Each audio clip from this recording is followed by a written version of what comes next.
Good evening, Vietnam. Welcome to LZ Bunker. This is the Veterans Live Show. I'm your host, Ronnie Embers. I served with the 101st Airborne Division in Vietnam from December 1967 to December 1968. Tonight, another special guest, MACV photographer Guido Alberto Rossi from Milan, Italy.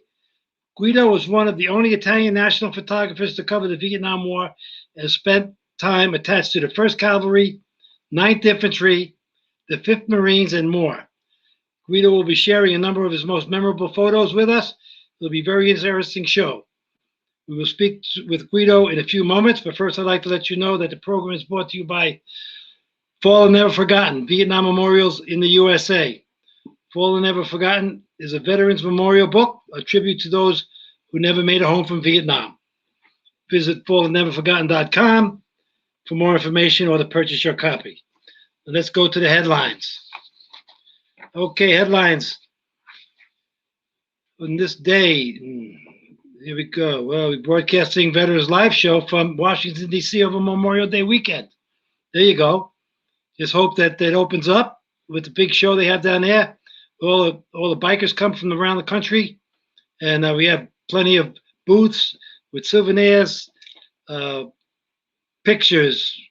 I don't think they have weapons, but they have all kinds of jackets and uniforms and patches and food and camaraderie. Okay, so if you be in the DC area for Memorial Day weekend, come by our booth and say hello. Let's go to the Vietnam timeline segment.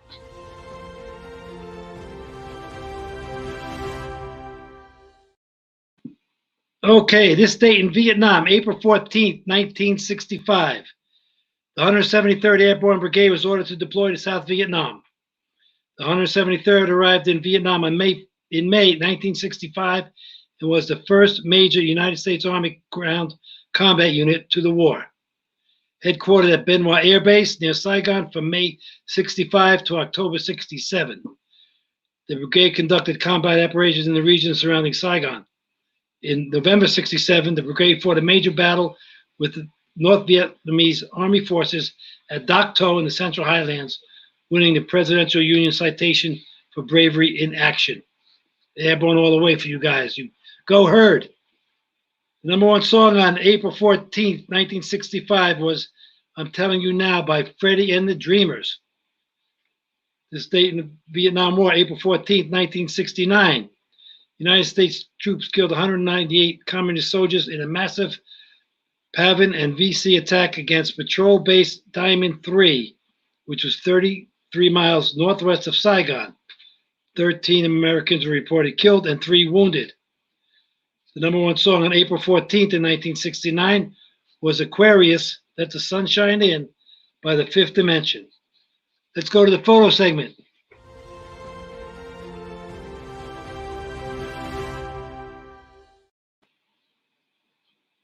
Okay, first photo from Salvatore Gallo sitting on a 175 millimeter gun.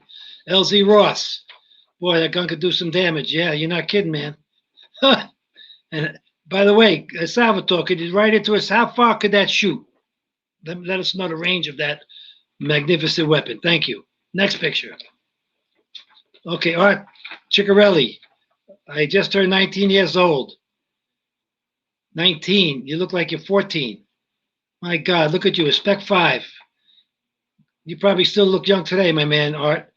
Okay, A Company, 6th Battalion, 31st Infantry of the 9th Infantry Division, Mekong Delta, Vietnam, 1969. Welcome home. Thank you. Next picture. Jim Heston, navigating the war. A shot Dad took from his O-2B. I guess that's a helicopter. Moving about. I have been told by wildlife NGOs that such a sight these days would be rare, if not extinct, due to vanishing habitat. That's crazy with those elephants. 1, 2, 3, 4, 5, 6. Wow, great, very nice. Next photo. Rick Langley, life is good in Dong Ha. Depends when you were there, Rick.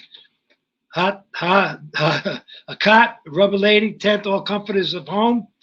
This didn't last long. We'd be in the rear for 4 or 5 days and back out in the field. And amen to that. Thank you, Rick, for that picture. And Philip C. Tyson, Perimeter Guard, 11th Armored Cav, Base Camp, Long Jiao, Vietnam, spring of 68. We served with the 11th Armored Cav out of Cu Chi. We went up to the rubber plantation there, the Michelin rubber plantation, and you guys gave us a lot of rides around, man. The only thing I didn't like was those hitting those trees with those red ants. And all of a sudden, everything had to come off to get. They were crazy. Hope they brought back some bad memories. All right, the card of the night. What do we got here from Vietnam cards? Bombs away. There you go. Looks like phantoms. President Johnson increases the United States' commitment to South Vietnam and his determination to keep South Vietnam from falling into communist hands. On March 17, 1964, Johnson approves the use of Air Force jets to provide support flights and bombing of communist infiltration routes throughout Laos. Through Laos. There you go. Thank you. Okay. That's going to bring our guest in. Guido Rossi. There you go. How you doing there, Guido? Thank you. Thank you for inviting me to this program. I really enjoy to be in after so many years of my work. Hey, I don't blame you. I've never met a photographer. The only photographer I heard of in Vietnam was one woman who got killed after a while, but she was pretty dangerous. Where did you serve? What part of the country? Well, I've been in the beginning. I've been around Saigon. I was down at Black Lady Mountain, and with infantry and with the Cav, I've been down on the Delta of the Mekong, and I did with them about 3 operations in the Delta. Then I went up to Da Nang, and from Da Nang I worked it out with the Marines in the area, and I was at the very end of the mid-river battle which was about half an hour from Da Nang by chopper, and that was pretty tough place, and we got almost shot from a guy with a pistol, an NVA with a pistol. And I've been up near Nha Trang, after Nha Trang, in a place called Trang Phuc, with the special forces, with the Green Berets, in one of those camps they were doing with CIDGs and with local people. And that was quite interesting. We were pretty in a wild place with elephants, as you show in the picture, and a few tigers roaring at night. Wow. I got to tell you, your English is pitch perfect. Did you speak this English this well 50 years ago? Yeah, I did. By matter of fact, I went to an American school when I was a kid. Okay. And so I pick up English pretty early in my life. There you go. By the way, gentlemen, ladies and gentlemen out there, it's 2:30 in the morning out in Italy where Guido is now. So I got to thank him for getting up or staying up to do this show. So let us tell me when you first, how did you get the job to get to go there? Well, the war pictures was one way. I mean, it was a fast lane to get in some success in this business. I started my career in 1967 shooting Formula One cars and sports. And 1966 was my first story. I was only 17. Then the Israeli war broke up, and I wanted to join that in June. But by matter of fact, I was able only to get there in July by visas, connections. And when I got there, everything was pretty off already. And right. And so I did some little things like refugee camps and stuff like that. But my first big job in a war was Vietnam. So I decided to go to Vietnam. I got a magazine sponsoring me. I got my ticket, I got my visas, and I flew in.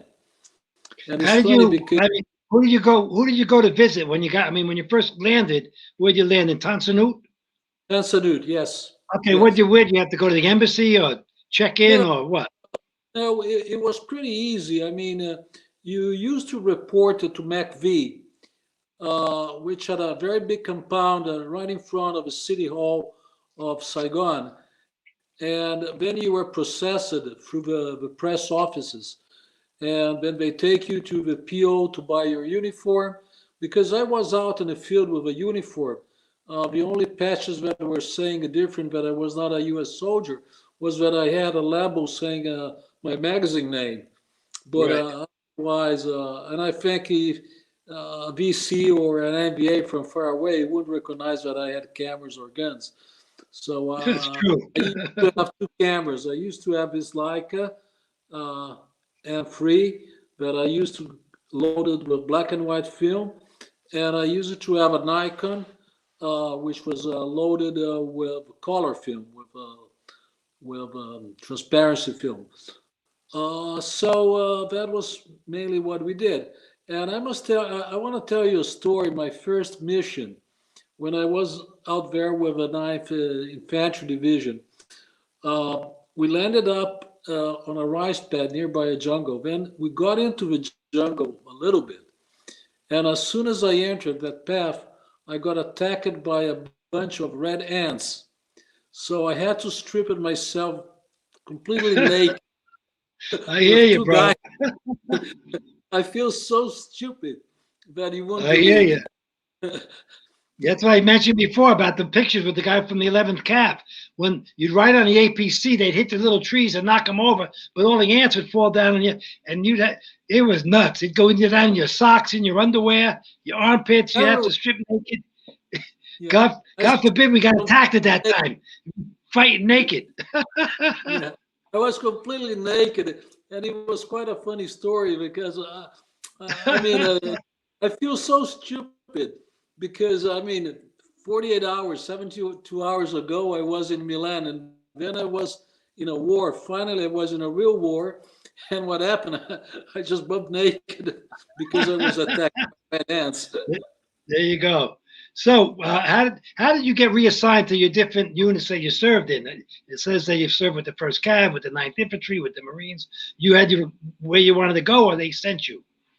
Yeah, no. It was you used to go up to the press offices, and they will give you a little briefing or what operations were going on, and Oh, they okay. tell. Right. I mean, everything was like a tour. I mean, you say, "I want to go there," and they say, "Okay, we take you there. We make all the coordination. Somebody was helping with transportation and doing all your trip was very well done. Then your assignment to a company, to a platoon, whatever was the situation. And then you are on your own. You were free to do everything you wanted. Oh, I forgot to tell you, I was also on the U.S. Ranger carrier. I mean, I spent nearly 3 months in Vietnam, so I had a lot of time to do a lot of shooting there. Yeah, shooting with the camera. Shooting camera, yeah, yeah, There you go. Okay. The a lot of guys loved those cameras from the PX. They were so cheap and yeah. inexpensive that they just fell in love with the watches, but the cameras were great, and they sent so many home. It was real, and some of the guys still have them, like you. Yeah, well, I funny enough, I probably have all my cameras. I just give a few away because they were broken or during the years. But I have a couple of boxes full of Nikons and all kind of cameras I use it in my life. Wow, that's crazy. I've been doing this job for quite a while, and so And what news did you get into? As many special newspapers that you have some I used really to work in magazines. Magazines, magazines? Okay, yes, Italian magazines. Italian magazines. But some of my Vietnam pictures went worldwide, Oh, even great. they were also by United States magazines as well. But That's mainly was terrific. in Europe. Mainly was in Europe. Well, from Italy, altogether, I think we were 5 photographers who've been there, but only a few of us have been on the combat. Yeah, that must be a crazy job. And did you carry a weapon? Did I ask you this already? Did you carry a weapon? No, no, I was not allowed to carry weapons. No kidding. Yeah. Even a pistol? I mean, No, wow. no, no, I was not That- allowed to. No. okay, well, that's crazy. Okay, so give us one of the most, how would I say, dangerous or exciting, or both, Well, incidents? well, once when we were down in the Delta, they shot some ground fire went through the helicopter. that was quite scary. Yeah. And it was crazy because you were looking around the helicopter, and in a black place, I mean, in a dark place of the helicopter, on the floor or something like that, which was totally dark. Oh, suddenly you see was some bright color passing through, and that was a hole. And if you Wow. measured it, it probably went 5 to 10 inches out of your face, and you only realize that afterwards. That's And then, crazy. yeah, but thanks God, nobody got hurt, nobody got scratched, and we landed, and we got out, and we move on. I must tell you one thing. Uh, in one of that was my very first mission, and we end up in a little fight. I mean, well, we knew that VC. I mean, I was just following, and I had a very vague idea what was going on. You know, you are in a line with troops, and the command is in front, radios and all that. So I don't know exactly what's going on. And but at a certain point, the jets come in and drop in a little path of jungle, napalm bombs. Then the way cobras come in and start rocketing down in that place. And then finally we move on. And when we move on, the only thing we found was about five young VC.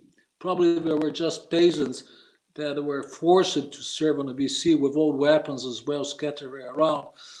And and I realized that I say, come on, they spend all this money to kill five people. If they would have give the same amount of money they spend on the food to these five peasants, they would be the best and loving supporters of America. That was my first thought of that first situation, because There you everything's go. so crazy. You know, you were reading and seeing movies about a war where you fighting big amounts of Germans or Japanese or whatever, and then all suddenly all this noise, all this big thing for five VC. It sounded quite strange for me at that time. Yeah, yeah, I understand. It was well, there was a program to try to educate and re I guess reaccumulate the people who turned over to the VC. So they wanted to go into the Chuhoi. villages. Yeah, Chuhoi.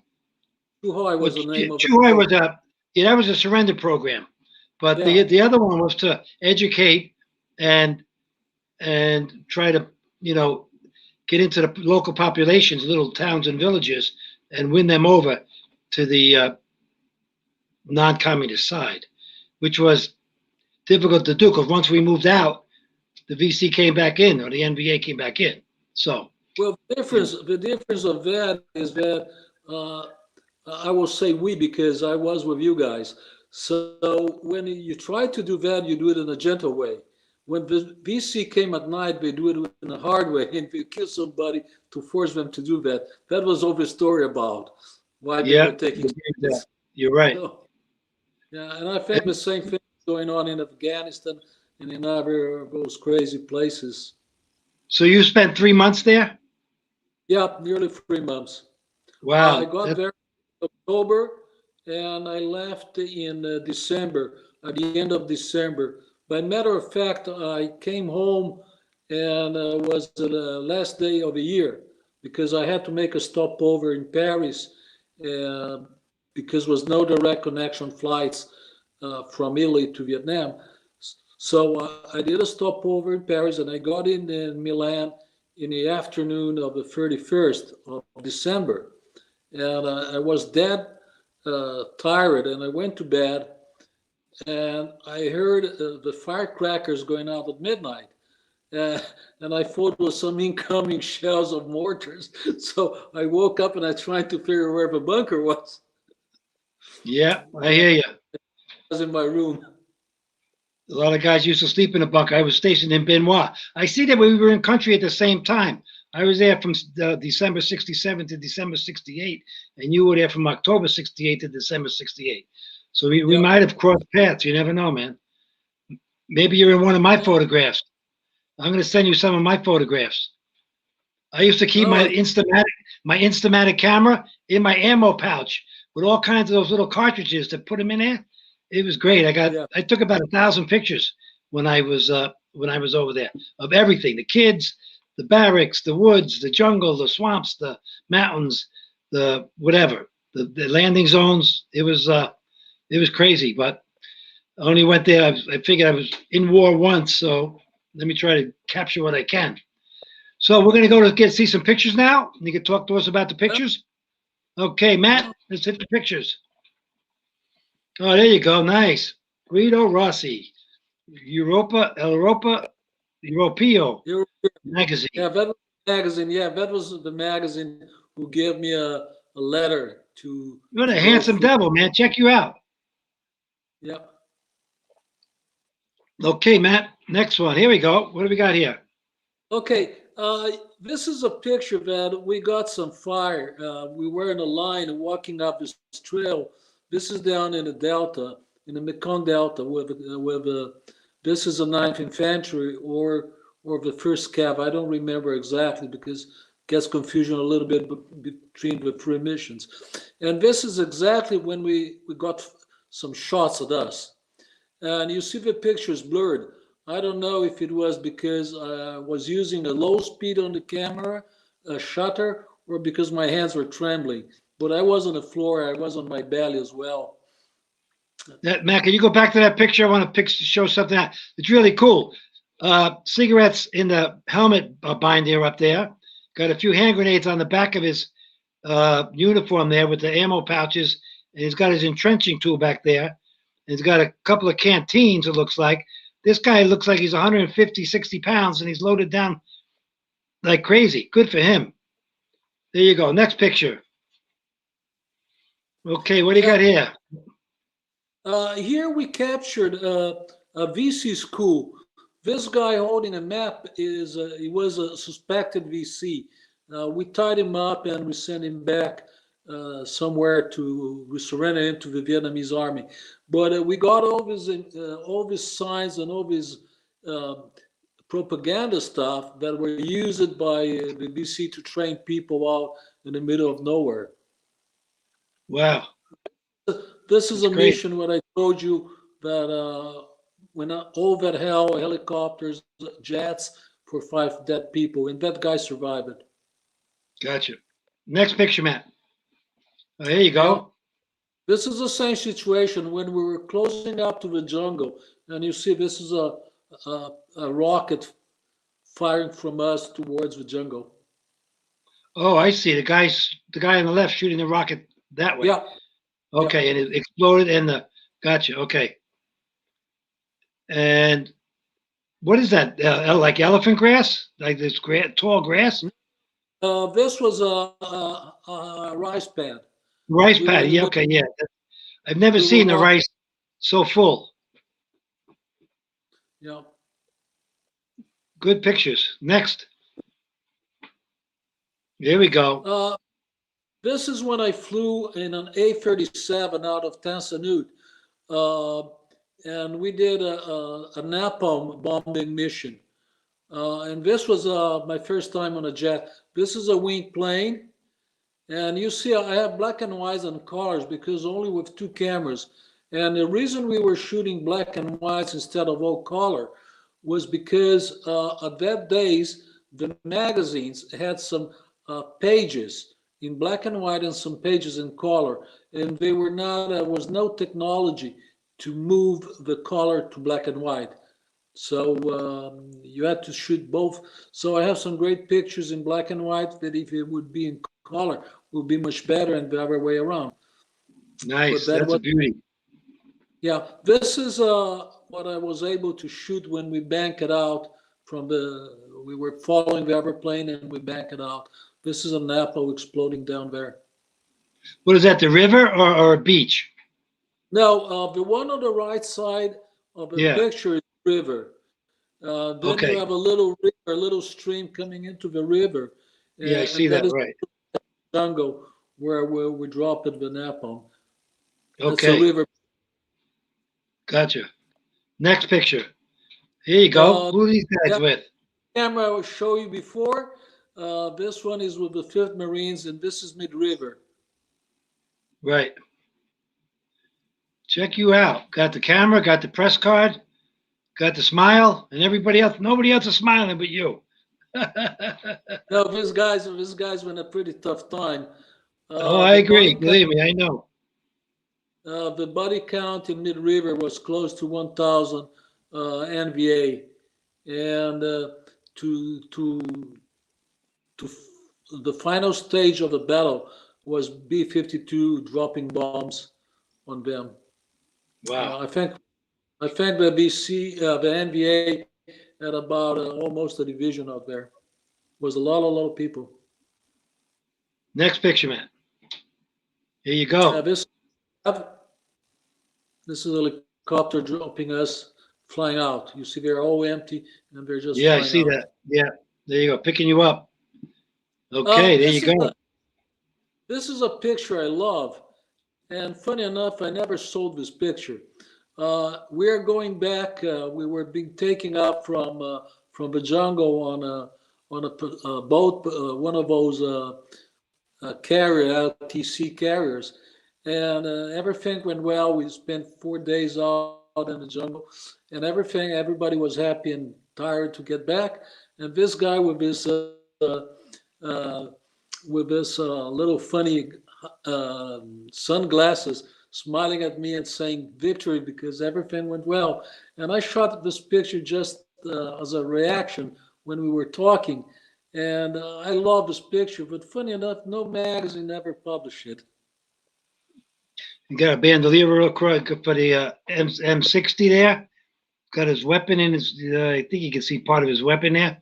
Yeah, and he got the John Lennon glasses. There you go. Yeah. Okay, this is mid-river. This is an NVA captured, and he was captured by this tall guy on the left with a T-shirt, and you see he's holding a 45 pistol in his hand. Right. Okay, this is a moment. We got some shots out, and I mean, we were sitting nearby this place, just relaxing a little bit, when we heard some fire from a pistol. And this guy, he was out there in the end of those grass, at the end of that grass, and he came out with a 45, with a Colt 45 in his hand, shooting toward us. And this big guy with a white T-shirt run up there and grab him. Probably the pistol jammed or was run out of ammo. But anyway, we got him, and he was tied up, and then took him back to Da Nang. He flew back to Da Nang with us. That's an interesting little. That's a good little tidbit right there. Thank you. There he comes again. All right, what do you got next? Okay, color. This is again in color. This is another mission down in the Delta, on the crossing rice pads. And you know how hard it is to walk on the rice pads. I know. It looks like Florida with the palm trees. With the palm trees. Everybody's got something else on. These guys, the guys got bandoliers on them from M60s. This guy has a rucksack. The other guy doesn't have a rucksack. He has 3 canteens. The other guy got the 60 on the M60 on his shoulder. That's a really interesting picture. And there's a guy with the radio up front there. The guy in the center up there ahead of everybody. Interesting photograph. One thing they suggested me when I got there is stay far away from the radio guys, because they used to shoot the radio guys and the people nearby them. So they say you keep away from them and you'll be safe. That's right. And the M60 too. Is that it, Matt? Nope. Here we got another one here. Okay. Here's a guy with a few low hanging. Go ahead. Go ahead, Guido. Yeah, again, we were walking through these rice pads, about 50 people moving up, and we were walking into the rice, really in the water, because as you guys know, if you were walking on the ditches or in the little alleys that go through they probably have mines on them and booby traps and stuff like that. So it was much safer, even if it was harder to walk on the water and the mud, that instead of trying to be blown up by a mine. Yeah, on the dike, on the top of the dike. You're right. Yeah, absolutely. We used to do the same thing. We used to go crossways versus on a dike to do your right angles or wherever it was to keep your feet dry. But your feet were never dry anyway, so it didn't matter. Yeah, There keep it. you go. Next picture. Oh, here we go. Okay, this is down on the Delta game. This is when we saw a sampan coming up, and I mean, the Tiger Scout that was with us, you start screaming to the guys on the sampan to come close to the river so we can board them and check them out if there was any weapons or whatever. And this is a time that we're coming toward the bank of a river. And, you know, you never know what to expect. So everybody was ready if something went wrong to blow them up, shoot them through. So this was a very tense moment. As you can see from the guy down here, the one on the left side of the picture, the one who's pulling up his M16, you can see from his face how was the tension. Yeah, It's one of those moments that everything can happen. you're right. Absolutely right. What do you got next? Oh, here we go. That's a nice one. Yeah, yeah. This is to tell you. This is the same operation of that morning, and this was in the afternoon. Late in the afternoon, then we spent the night out in the village, and this one of the guys. This, by matter of fact, was a really nice guy. I mean, he were very friendly, and I love this picture because this gives you idea. I mean, I was in the same condition, and if you don't, I mean, if you have weapons or ammunition, you try to keep them dry. But with the cameras, it's even worse because you can just mop out a rifle and an M16 will still work. But if you ditch a camera in the water, it's over. Right. It's interesting look on that guy's face. Matt, can you go back to that picture? Interesting look on that guy's face who's standing up, how he's concentrating on something off to the left where this other guy is looking straight ahead. Okay. Thank you. All right, Guido, we've got a question and answer session now. So let's see what the first question is, Matt.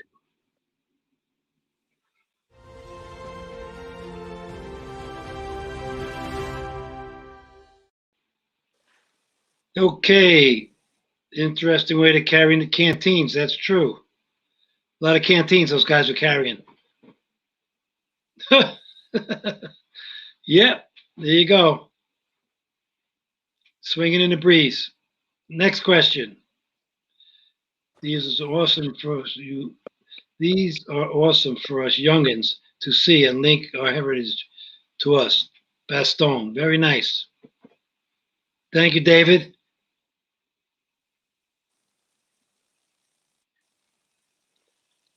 Malcolm King, Bible Senior.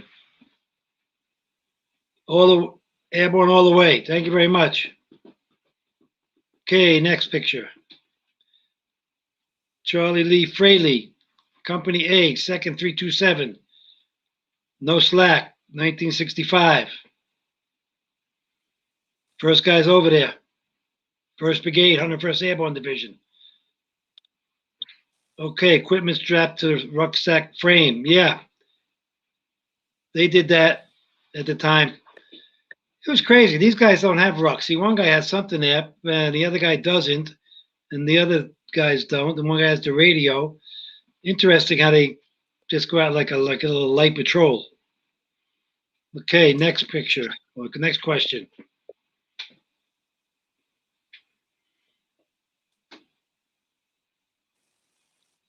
There you go.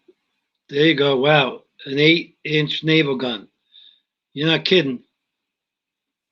175 millimeter. Thank you for that picture again, Salvador. 25 miles. Very nice range. Wow. I could go. I drive about 50 miles to work. If you shoot me on two of those, I could get there. All right. Thank you. Oh, Guido, very much. Thank you so much for your wonderful explanation of how a professional photographer works in combat. And it's really a privilege and a pleasure to meet you. And to, you have anything you'd like to say? No, I'm just, it was my honor to be with you guys. Well, thank you very much. I know it's 3 o'clock in the morning out there now. So, Yep. ciao bella. Arrivederci and ciao bella. How's that? Okay. That's fine. Where Thank can you very see much. your phone? Was That's one for guy my. asking. Oh yeah, where can you see your photographs? Oh, you can go to my website, which is guidoalbertorossi.com. And Guido Alberto. Matt will put that up. Matt will put that up on the screen before we go off the air. Yeah, and .com, and you have a search window there, and you select the language. You have Italian or English, and you put Vietnam War, and you will get nearly 400 or 500 of my pictures in there. Wow! And I'm still scanning some black and whites that, for one reason or another one, I never printed those images. So I will say in about a month's time, you have some more new pictures in. But that's interesting. Go in, yeah. There's also a lot of civilian. There are also a lot of civilian life images, and I made our trips to Vietnam. I've been back in 1973 when, with another photographer, we took a car in Saigon and we went all the way up along the Highway 1. We ended up where at that point was just a little bit over Nha Trang, a little bit over wet. That was a border, and from the other side of the river was the NVA already with the flags and everything. And that was a scary trip because Americans were almost nowhere. And then I went back in '89, and I was that probably was one of the very first trips for a photographer. And I was invited by the government, and I did a book out of that. And then the last time was in 1994, when they did a book called Passage to Vietnam, and we teamed up about 70 photographers from all over the world to make a book. Every photographer had one assignment to do, and that was an interesting experience because we went to Hanoi, we went in a lot of places. And funny enough, when I want to tell the story if I have another second. We used to take over film we shot to an office of a publisher that was in the city hall of Hanoi. And I was with other three French photographers. We walk up there to take our films and to get debriefed. When we see a little Vietnamese old man and a French politician talking on the steps of a building. And at a certain point, the cameraman that is shooting the politician make him a sign, and the politician just drop his hand, turn back, and go. And he leave this guy there, and this guy doesn't know what to do. So we recognize that was General Giap. Really? And yeah, it was. Are you kidding me? No, wow. I have a picture because we had our cameras with us. So what we did, the three of us, one was I gave him my camera and he shot a picture of me shaking hands with General Giap. Then I move out and the other guy went there and he shake it and I took his picture. And unfortunately, I mean, you get such a man, which was an hero for his country and was one of the most known generals, and he was totally gone. The poor man, his head was off. And when was this? What year was this? This was 1994. Wow, 20 years after the war. Yeah. By the way, for anybody who doesn't know, recognize the name General Giap, he was the North Vietnamese Army commanding general. He was the one who won the Battle of Dien Bien Phu, the one that turned the war with the French. Right. Interesting. Well, Guido, I love it. Love everything you're doing. And the best thing I like about you is that nose, just like my Sicilian nose right here. See? Pardon? I like your nose. It's like my Sicilian nose. Oh, I can this way. That's okay, brother. Thank you so much, my man. God bless you. Thank you, And we'll Ronnie. talk again. Thank you. Good night. Okay. Thank you very much. Don't forget to look up your copy for Fallen Never Forgotten, Vietnam Memorials in the USA. It gives you a look about 50 different state memorials and it lists all the guys who never came home. Sad book, but somebody has to pay a tribute to the guys who never came home. Thanks again for watching. We'll see you next week on Veterans Live Show. God bless you and welcome home.